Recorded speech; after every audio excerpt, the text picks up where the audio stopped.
Kelempung ilakai sports lani ke state level inter-school athletic meets arja arpsan kabala penlong da ke Department of Sports and Youth Affairs haringkat ke jiatrai lang bat ke Meghalaya Athletic Association kabala sedang nado ke arpau tarik ujembang arja arpusan kala poino asya bakut haka arpu tarik ujembang arja arpusan haka baka East Khasi Hills District kala yok ban Khur ya ke nam Lahduh haka ni ke Lempung.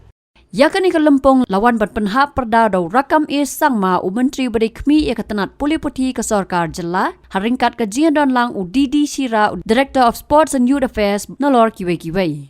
Hakani ke Lempung ke balai ski lenter ke East Khasi Hills District kala yok ban Khur hadu arpulai teli kita kemaksiar kat wai teli kita kemarupa bat prateli kita kemarnong nolor ke jing yok rak ru ia ke nam Lahduh hakatup ki kentai bat senrang. Board sa North Garo Hills District kabala yoban Khur hinriut li kita kemaksiar sant li kita kemarupa bat south li kita kemarnong nang ta sa East Janta Hills District kabala yoban Khur hinriut li kita kemaksiar art li kita kemarupa bat south li kita kemarnong.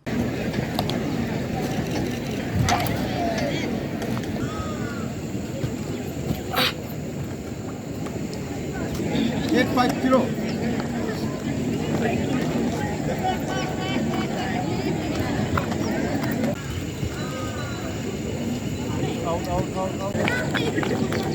You're officer or teacher? Hello? Hello?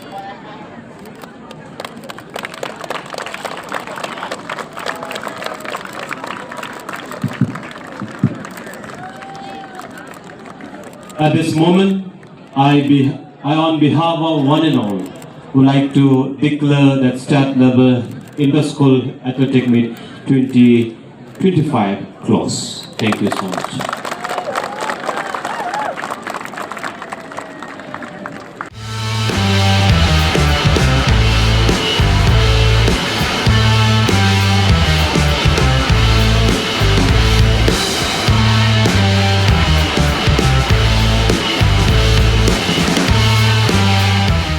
Habatin, pej bahagi kishap plus F. Ka plus F? Hakabam bangibam dunaki eki bataya kamet. Namar kata habathiru atau kau kamlu ka umpnyang kadut pej ya kishap plus F haka jingsom.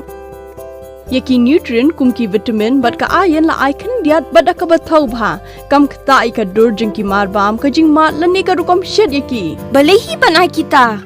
Kadon ka we ka jing mentoy ba kongsan. Ka kot ka kia. Kan nutrition bakam bha kajing im bakam bha pendon kam daki mar ba modon ka sharp plus F menta kasni Lawan Ra Shafi Lingba ko office jong Commissionerate of Food Safety Meghalaya